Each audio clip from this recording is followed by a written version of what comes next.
Hey, everybody, welcome to Hear Us Out. I'm Patrick. And I'm Paul. And we're going to talk about some Thunderbolts. Warning, light spoilers, maybe even heavy spoilers, but definitely light spoilers ahead because we've both seen the movie and we really want to talk to you about it.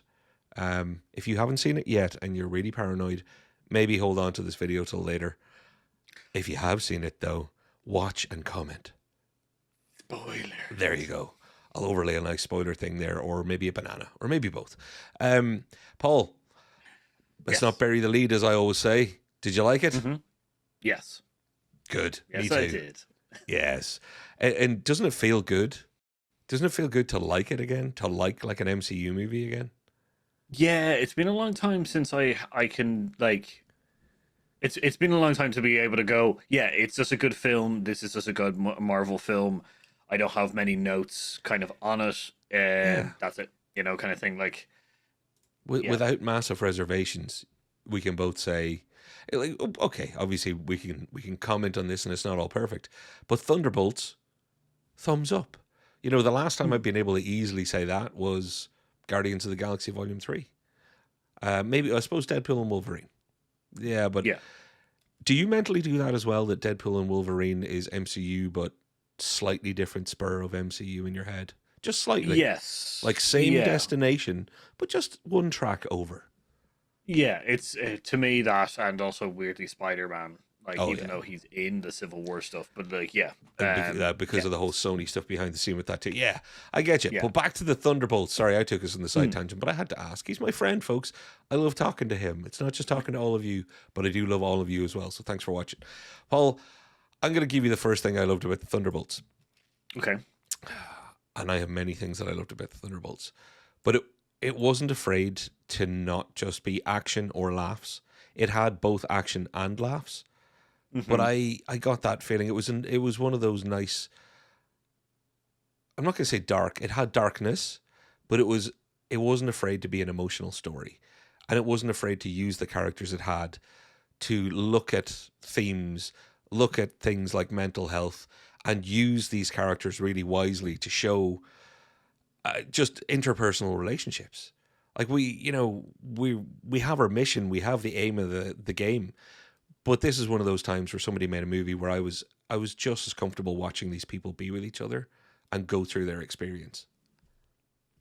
Yeah, that was a big thing that I enjoyed, was the fact that all the characters that were in the movie were their character, as in like they didn't change because they were in a new movie. They didn't change. They were all like. They're all essentially the same people. Like Walker, like U.S. agents, like he is kind of a destroyed person now because of what happened in the events of which goes like Falcon and Winter Soldier. Which is great, kind of thing. Ghost is a little bit more chattier, kind of thing than they were originally. Kind of thing. So but each character specifically was their character, and then how they interacted with each other was how they kind of would interact at this time. They're all Black Ops. They're all kind of like gone through a lot of the similar kind of avails and stuff like that. But they're getting to the same point. Yeah. Like as in they're getting to the same conclusion. It's just that some of them might be harder to reach than others, kind of thing. And there is that through line, because you're right. They didn't do what they did to Wanda Scarlet Witch in Doctor Strange Multiverse of Madness. It didn't, a new character, as in a complete new portrayal of a character you've already seen, isn't what showed up. Like, there wasn't that massive departure. There was a continuation.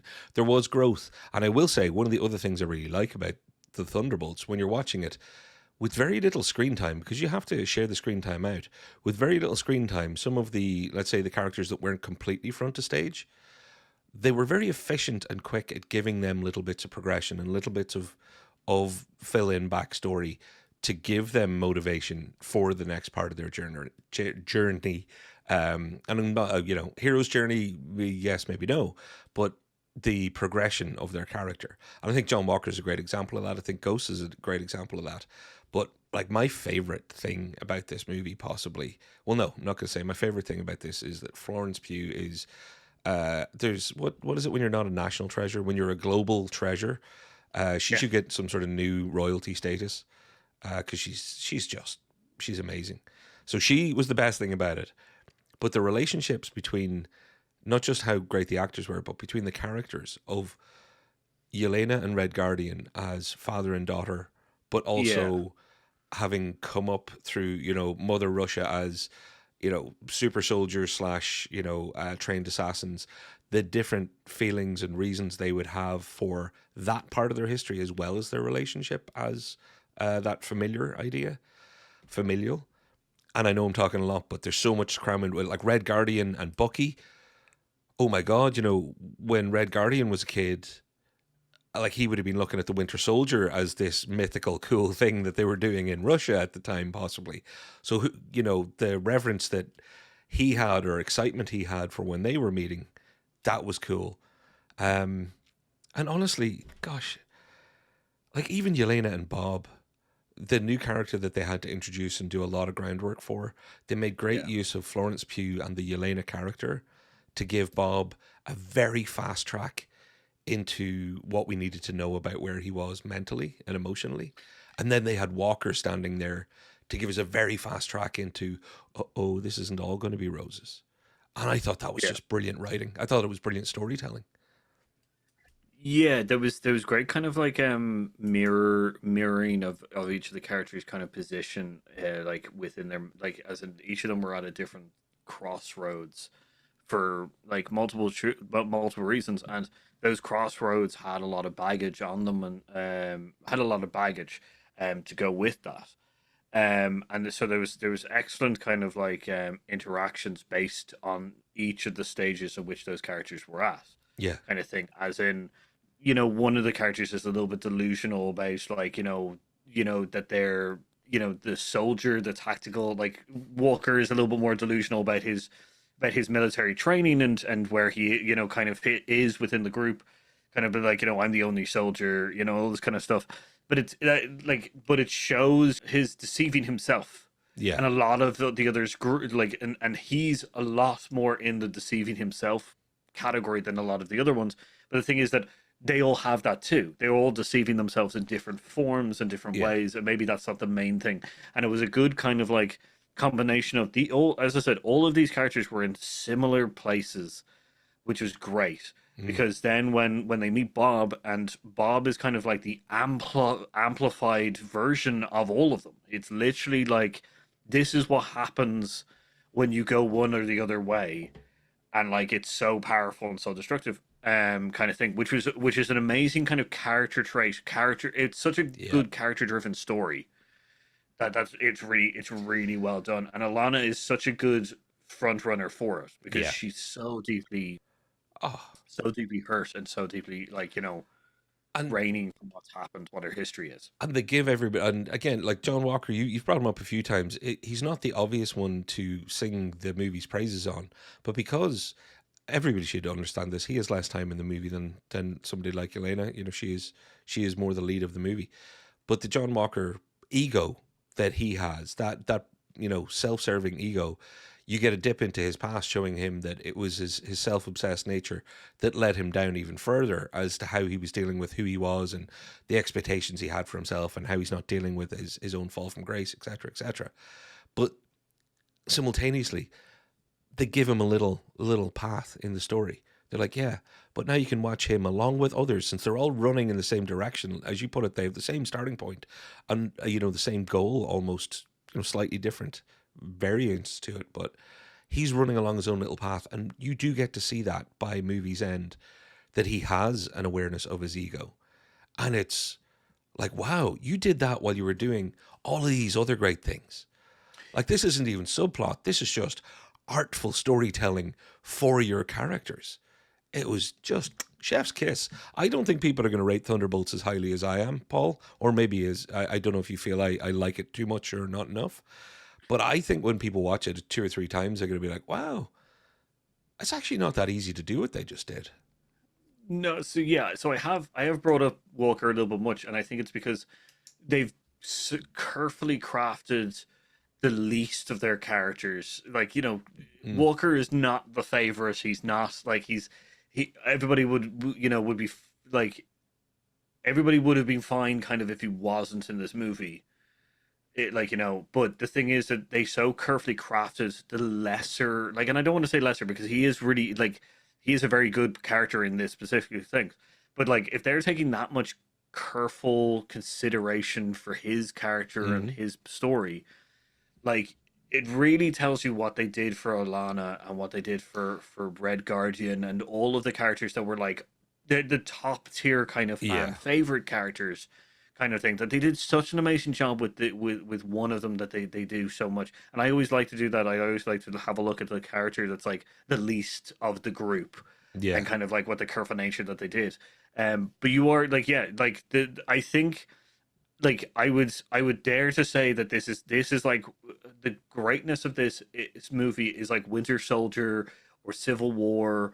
Like, it's all particular kind of, like, it's lower, like, it's ground level stuff, which then impacts to a wider set, which those two movies do well with.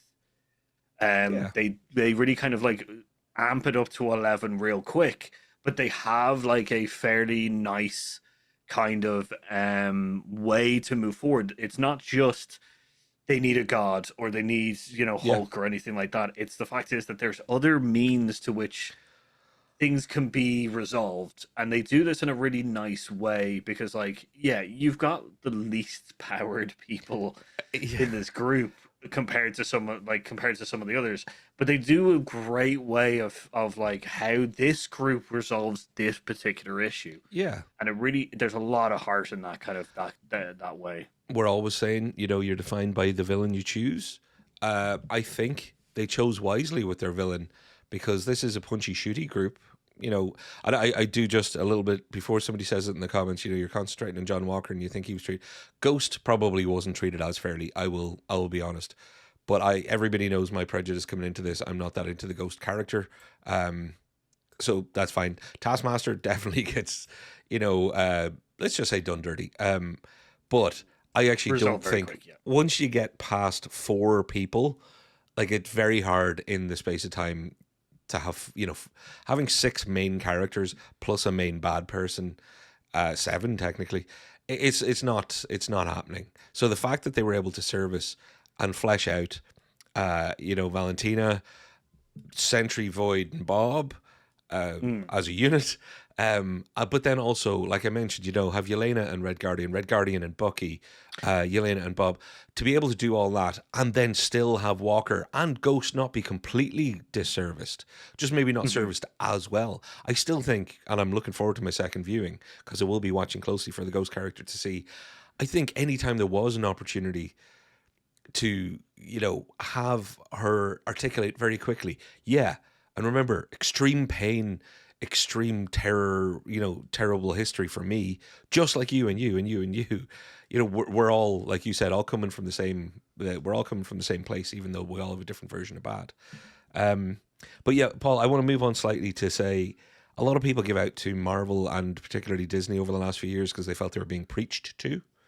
And a lot of people said movies shouldn't have messages or be so blah, blah, blah. And I've always said that was complete horse manure.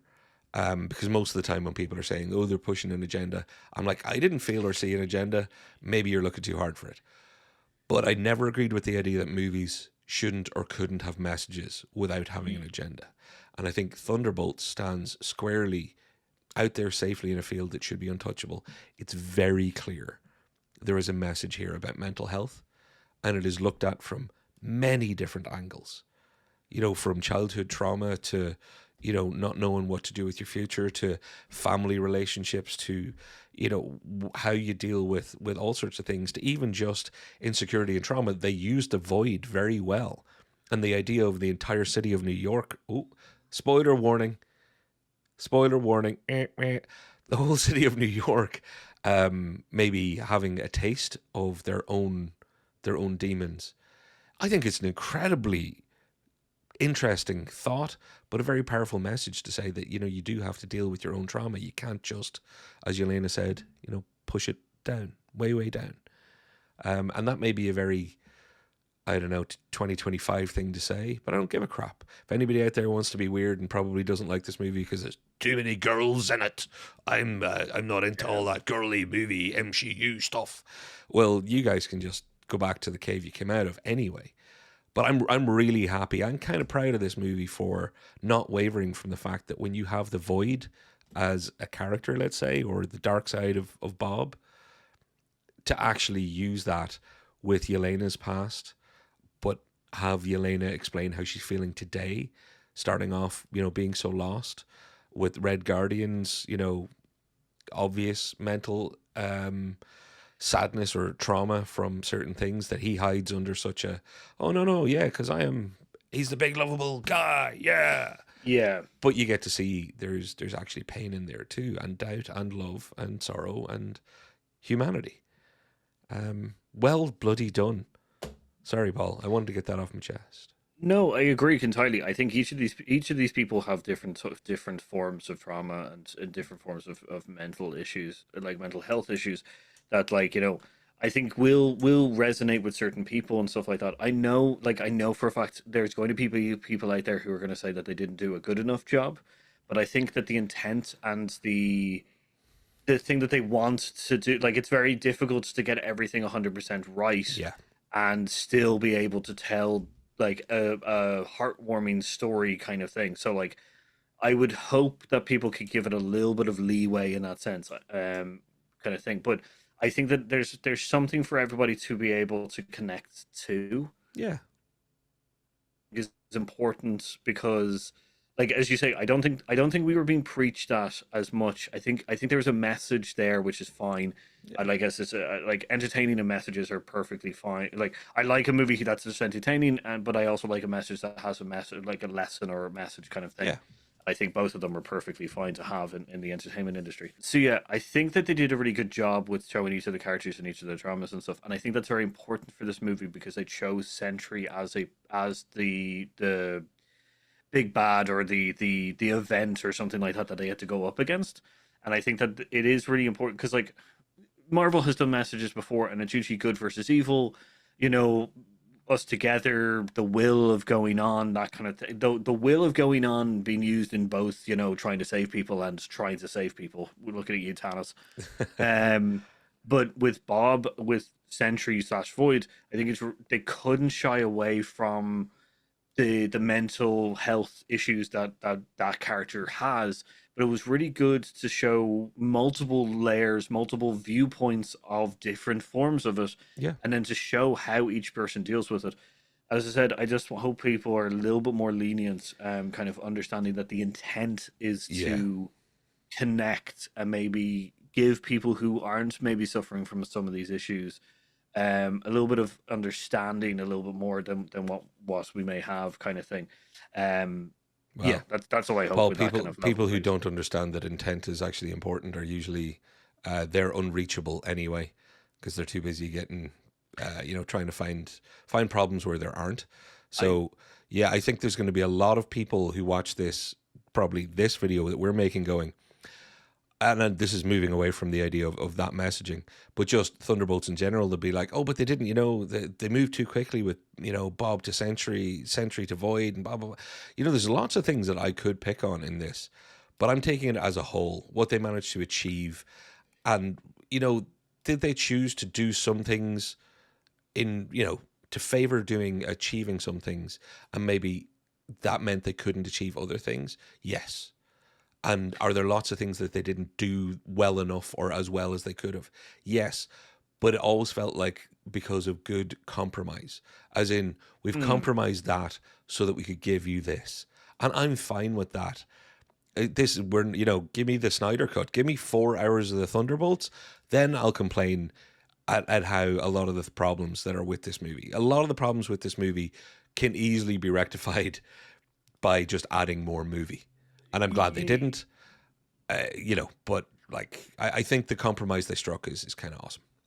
Yeah, like, you have to remember this is a Marvel movie about superheroes and not some particular thing specifically about mental health. Oh yeah, but not even beyond mental health. How they dealt with just the storytelling parts. Yeah, there are also those kind of moments as well. Like, I think I think as we've come to conclusion to it is the fact is that like there are moments in which we could talk about but not complain about, you know, kind of thing. Yeah. I think it's more kind of like, oh, they could have done it better, but I'm so happy with the way that they did it, you know. And most of my complaints could easily, if someone, you know, if I was talking to the creative team, I think if they said, give me your full list, and they looked at it and went, yeah, to do any of that, here's what we would have taken out. And I would have gone, oh, yeah, good choices, everybody. The story compromise that they had to do was good. Yeah. So. But can we give just a little nod to, it's very hard to do something new. When there's a new visual effect that you just kind of go, ooh. And when I say new visual effect, it's like there's nothing groundbreaking about the effect that they did. Yeah. It's thinking of the effect. It's in the trailer. You know, the shadowing, the voiding of people. It hit well in the cinema. They hint at it really well and stuff like that in a really menacing kind of fashion. Yeah. Like we all saw it happen in the trailers and stuff like that. But like the way that they built it up in the movie is phenomenal. Knowing the audience knowing that thing, what that is, actually is a really good tool that they do use. They use it in such a good way that when you see the first kind of that particular action is it's horrifying. It's everybody in the I was just like, oh, the visual design matched by perfect sound design. It's so rare. It's like a Star Wars blaster. You know, when you look back over the history of cinema, there are some things that have had just perfect visual and sound design paired together. It's one of those moments where it's like a thump, and you're like, whoa. It's such an impact. Oh yeah. The effect is amazing. Like it's just really good. So Paul, Thunderbolts is good. MCU Phase 5 is now finished, I think, on Thunderbolts. Are you hopeful for Phase 6?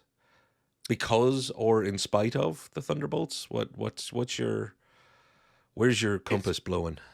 It makes me optimistically cautious. It's probably the best way to describe it. It shows that Marvel can still do the movies that we want and how we do it and stuff like that. Will they continue with being able to do them is another different things. But it is it's shown me again that they can do what I want them to. What we have all come to love of the movie franchise. You know. Here's my worry. Captain America 4, Brave New World. Turned out to be exactly what I thought it was probably going to turn out to be, and that was a disappointment. I was really pumped for Thunderbolts because I think the trailers hinted enough at what we ended up getting as far as a tone for the movie. And I was down for that, and it paid off. Beautiful work, everybody. I'm not feeling optimistic for the Fantastic Four. Coming down to it, I'm not excited for it as much as I would be usually for the next Marvel film after a good Marvel film. And I think it's just because we've had a little bit of a mixed bag kind of thing. But I am optimistic about it. I'm looking forward to it. And for Phase 6 in general, I will say that I am not cautiously optimistic. I am hopeful because I'm always hopeful. And Thunderbolts is a great start or a great end, I guess, to the last phase. I do worry that we're going straight into Avengers films almost, which is very odd, very, very odd. But hey, you know what? Let's see what the future holds. Because for today, my recommendation to all of you is, if Thunderbolts is still in theaters while you're watching this video, go see it. If it's not, see it on streaming. It is worth seeing, folks. Marvel fan or not, it's a good movie. If you're really not into the whole genre, it'll still make you laugh, and there's some great action. Oh. Yep. How cool is Bucky on the bike moment? Oh, like it should be cheesy 80s video, long hair, sunglasses, bike through an explosion, but you're like, damn, that's cool. Oh, it just gave me Terminator 2 vibes. Yeah. It was perfect.